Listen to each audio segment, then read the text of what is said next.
Bien, bonsoir à toutes et bonsoir à tous. On aurait aimé, on avait même calé la date pour qu'il y ait une vraie cérémonie des vœux cette année. C'était ce soir.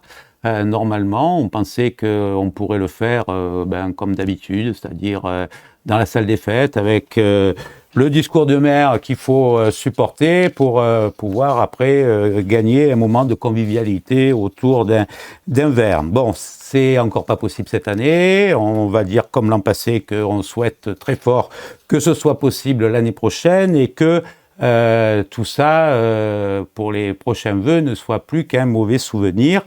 De toute façon, ce que je voulais vous dire avant tout ce soir, et je vais essayer de ne pas vous parler de la crise sanitaire, parce que je crois que vous en avez largement assez avec les différents moyens de communication. Ce que je voulais vous dire ce soir, c'était que votre équipe municipale, eh bien, malgré les conditions difficiles que nous vivons tous et toutes, eh bien, cette équipe, elle est au travail et puis elle essaye d'œuvrer à l'intérêt général et à faire en sorte que notre commune soit, eh bien, ma foi, rayonne dans le département, qu'elle soit à la pointe de tout ce qui se fait en matière, je crois que par exemple en matière de communication, on a fait beaucoup d'efforts, et puis aussi en matière environnementale. Donc je vais me borner ce soir à développer quelques dossiers sur les différents thèmes qui font notre quotidien, qui font l'action au jour le jour de vos élus municipaux. Et puis ensuite, eh bien, si jamais il y a des thèmes que vous souhaitez que j'aborde, vous pourrez poser les questions que vous le souhaitez, puisqu'on a prévu un temps éventuel d'échange après cette intervention. Alors le premier thème que je voudrais aborder, c'est celui de la démocratie participative à l'échelon municipal. Nous avons mis en place un comité qui est très spécifiquement chargé de cette mission. Il est présidé par Christian Chabalier et puis il a en gros deux actions.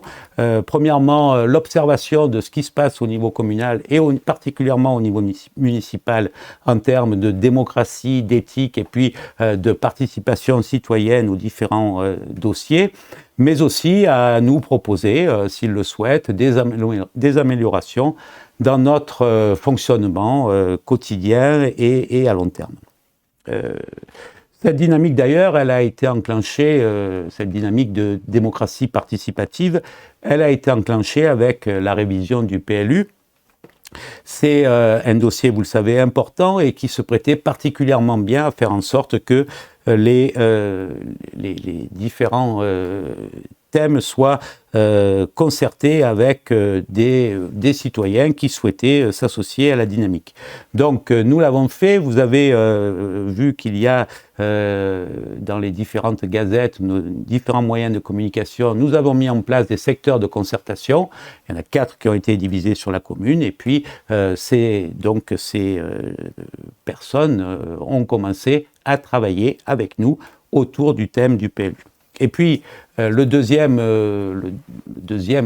aspect important que nous avons développé depuis notre élection, ce sont les budgets participatifs, qui ont connu un véritable succès cette année passée, puisque nous avons retenu 7 projets, que nous avons un certain nombre de projets qui ont déjà démarré, certains sont même achevés. Il y avait une partie réservée plus spécifiquement aux enfants, hein. Vous avez peut-être vu des enfants se promener dans les rues du village avec tout le matériel pour ou sur le territoire de la commune d'une façon générale, avec tout le matériel pour nettoyer, et puis une partie pour les adultes qui a vu des actions culturelles, des actions sportives qui sont en train d'être développées. L'expérience sera poursuivie, elle continuera cette année. Et nous avons décidé de confier la responsabilité de la décision en la matière justement au comité d'éthique et de démocratie participative qui donc aura, avec quelques représentants d'associations, à se prononcer sur les projets de cette année. Et puis, malheureusement, une des promesses que nous avions faites en matière de démocratie municipale, c'était tout ce qui concerne les affaires financières de la commune. Ces affaires devaient être abordées lors d'une réunion publique qui n'a pas pu se dérouler jusqu'à présent. Nous le regrettons évidemment, mais je ne désespère pas si tout ce qu'on nous annonce comme on va dire, amélioration dans les semaines à venir voit le jour. Si ces améliorations donc sont bien présentes, comme on nous le dit, nous pourrons organiser une réunion publique spécifiquement sur ce thème, de façon à vous présenter les résultats financiers de la commune pour 2021 et puis le budget prévisionnel pour 2022. Voilà, j'espère que nous pourrons le faire. Une autre question que nous avons particulièrement soignée, je vais dire, c'est la question des conditions d'éducation au sein de la commune et puis de la jeunesse. Évidemment, c'est un sujet qui nous tient particulièrement à cœur. Et nous avons engagé là un gros chantier sur les écoles maternelles et élémentaires, sur les cours des écoles maternelles et élémentaires, puisque nous souhaitons les végétaliser. Alors, le chantier était prévu pour démarrer à la Toussaint. Malheureusement, vous savez qu'on a quelques problèmes dans le pays d'approvisionnement en matériaux, et donc nous avons dû le repousser, mais ça y est, il a démarré. Vous devez voir là à l'écran le projet tel qu'il est prévu sur les 2 cours. Et puis, vous avez peut-être aperçu en passant dans la rue devant la cour de l'école maternelle que les travaux avaient démarré. Ça fait maintenant une grosse semaine. Et nous espérons que ce projet sera abouti d'ici le début du mois de mars. Alors évidemment, ça pose quelques petits problèmes de fonctionnement à l'école, mais je crois que le jeu en vaut largement la chandelle pour que nos enfants aient une cour qui soit agréable à vivre, qui soit végétalisée, qui apporte un rafraîchissement et qui permette aux eaux de s'infiltrer de façon beaucoup plus environnementale, va-t-on dire.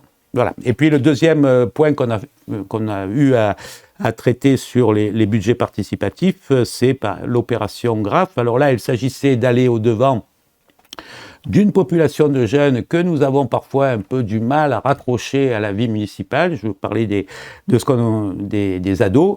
Donc nous les avons, grâce au travail acharné d'Isabelle Mélenchon et puis d'Amandine Bonneau qui avait développé un budget participatif dans ce sens, nous avons lancé un stage GRAF qui a particulièrement bien fonctionné puisque ce sont une trentaine d'enfants qui ont participé à ce stage. Vous avez le résultat sur le mur du stade et je crois qu'il est particulièrement réussi, mais je crois que ce qui était essentiel, c'était de permettre à ces ados de se retrouver autour d'un beau projet. Ils l'ont fait dans la joie, la bonne humeur, le sérieux, et c'est un exemple, je crois, que nous devrons reprendre dans les années à venir. Je voudrais maintenant traiter d'un autre problème qui est au centre de l'action municipale, c'est tout ce qui concerne la protection de l'environnement. Nous avions abordé la question d'un projet de parc photovoltaïque au sol pendant la campagne électorale. Ce projet est à l'étude depuis maintenant un peu plus d'1 an. Nous avons un certain nombre déjà d'acquis. Nous travaillons avec une association qui est spécialisée dans ces projets, qui s'appelle Énergie Partagée. Ce projet est prévu sur le site de la station d'épuration, à la fois sur le site de l'ancienne lagune de la station et puis sur le site qui correspond aujourd'hui à la partie infiltrante de notre actuelle station. C'est un projet qui n'est pas anodin puisqu'il doit permettre normalement, si évidemment, je mets quelques réserves parce que vous savez que c'est une zone qui souffre beaucoup de précautions environnementales, donc nous y sommes particulièrement vigilants, mais si ce projet peut avancer, la production électrique représentera à peu près la consommation de la moitié des ménages du village. Et donc c'est un projet qui est vertueux, surtout qu'il se déroule sur un site qui est dégradé, on dit anthropisé, hein, c'est-à-dire qui a eu à souffrir de l'action de l'homme. Et donc, il est particulièrement propice à ce type de projet. Et nous sommes accompagnés d'ailleurs par le parc naturel régional du Luberon en la matière. Je voulais ensuite vous dire quelques mots sur le dossier de la déchetterie. C'est un dossier qui vous a mobilisé, je le sais, pendant de très nombreux mois, puisque vous aviez été quasiment 1 millier à signer la pétition à l'époque qui a circulé pour le maintien de notre déchetterie. Ce projet avance. Nous avons, je crois, trouvé un accord avec la communauté d'agglomération et les services de l'État pour qu'il puisse être implanté d'un format plus réduit que ce qui était prévu à l'origine, mais c'est pas très important. Les mérindolés pourront y avoir accès et il pourra, je crois, représenter dans les mois à venir, ou disons cette année, une avancée particulièrement favorable pour la commune. Et d'ailleurs, à cette occasion, nous avons engagé l'acquisition d'un broyeur de végétaux de façon à permettre le broyage des végétaux que vous apporterez et de façon à faire en sorte que les feux, vous savez, l'incinération de ces végétaux qui est particulièrement nocive à l'environnement, cesse sur la commune. Voilà. Un autre point très essentiel de notre action municipale, c'est la question de l'urbanisme. Alors, nous avons mis en révision le PLU. La première délibération sera prise dans un prochain conseil municipal et le projet d'aménagement et de développement, le plan d'aménagement et de développement durable devrait être publié d'ici le mois de février. Donc, c'est un projet qui avance. Je l'ai dit, il fait l'objet d'une vaste concertation. Sandro Carmarec et les élus de la commission sont particulièrement attentifs à son développement et à travailler évidemment en relation étroite avec le bureau d'études et puis les citoyens qui représentent les différents secteurs de la commune. Autre thème, autre action, tout ce qui concerne les questions sociales. C'est, vous le savez, la délégation de Sophie Buchaka. Nous avons mis un accent particulier cette année à développer le portage des repas auprès de nos anciens. Et puis, nous avons pu rouvrir le restaurant qui leur est dédié, de façon à ce qu'ils puissent retrouver quelques espaces de convivialité. On le sait, les personnes âgées souffrent parfois, souvent même d'isolement, et ces actions permettent, en liaison avec notre service d'aide à domicile, permettent de rompre cet isolement de manière tout à fait satisfaisante, me semble-t-il, et je crois que les bénéficiaires en sont tout à fait satisfaits. Au plan économique, nous avons engagé une réflexion sur le commerce de proximité. Vous avez d'ailleurs pu remplir un petit questionnaire sur cette question-là. Les commerçants avaient également été interrogés sur leurs souhaits.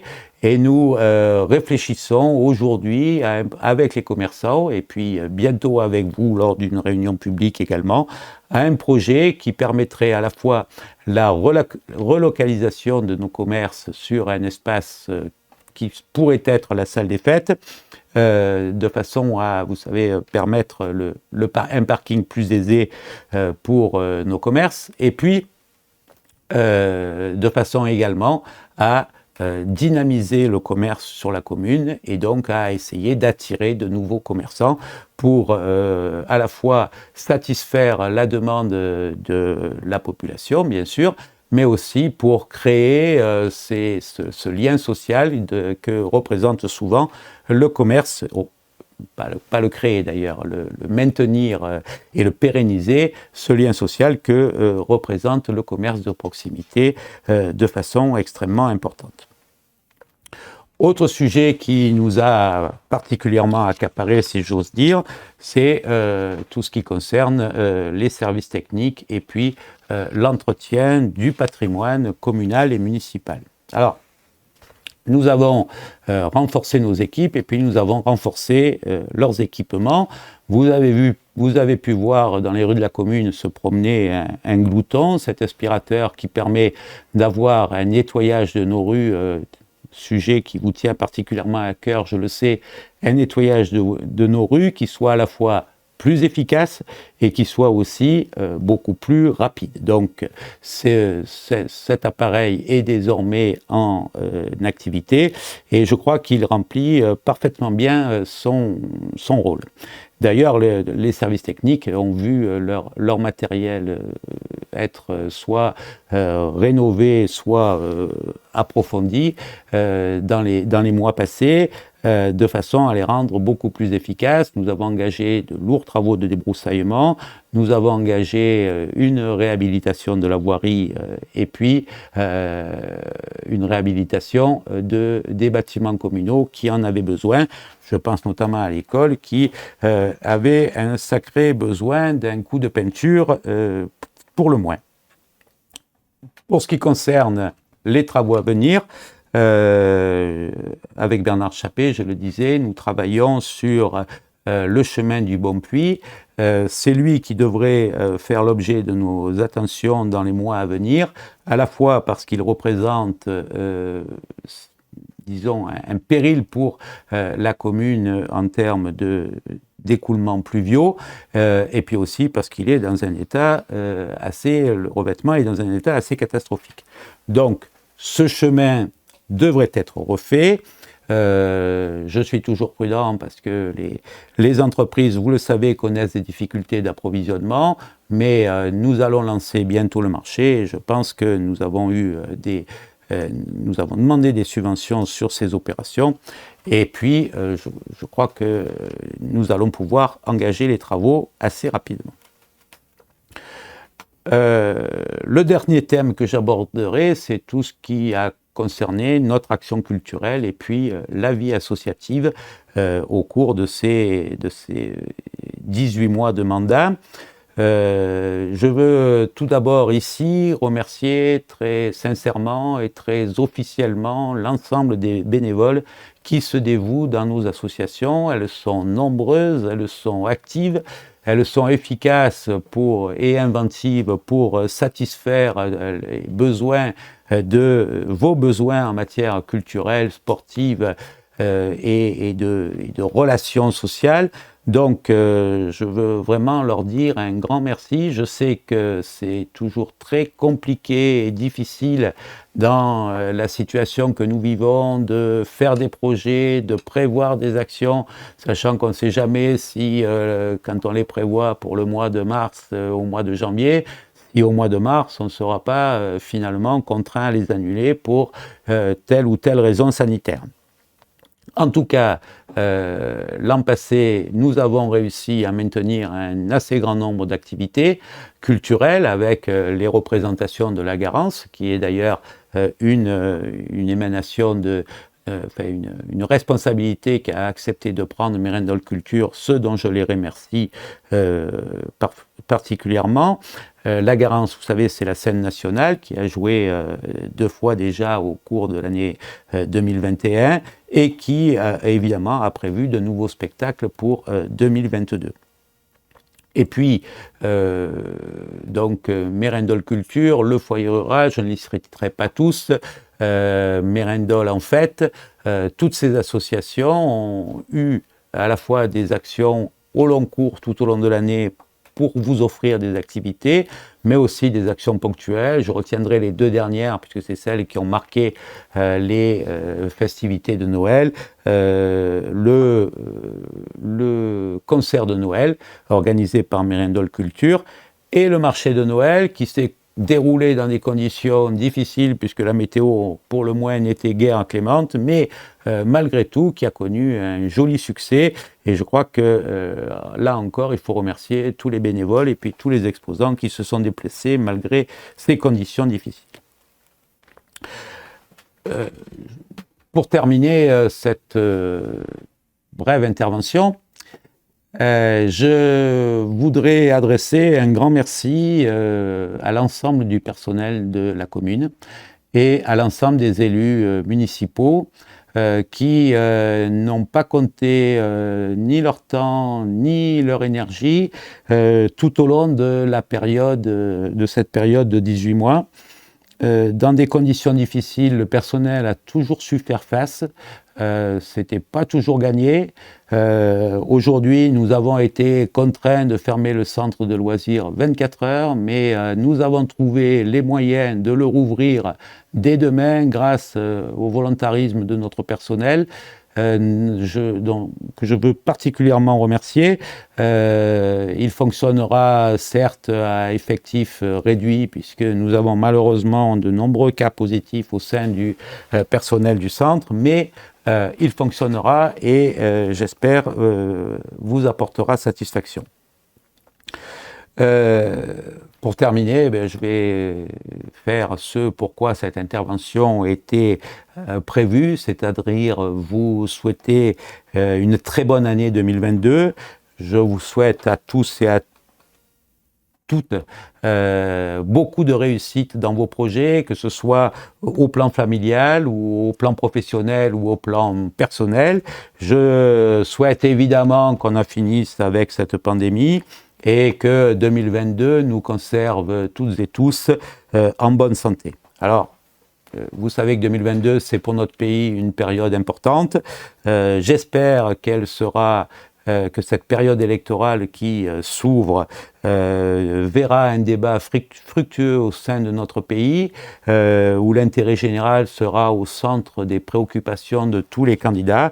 Et puis, je vous espère surtout très nombreux dans les urnes au mois d'avril et juin, de façon à ne pas faire mentir cette réputation que nous avons d'être un village citoyen et engagé.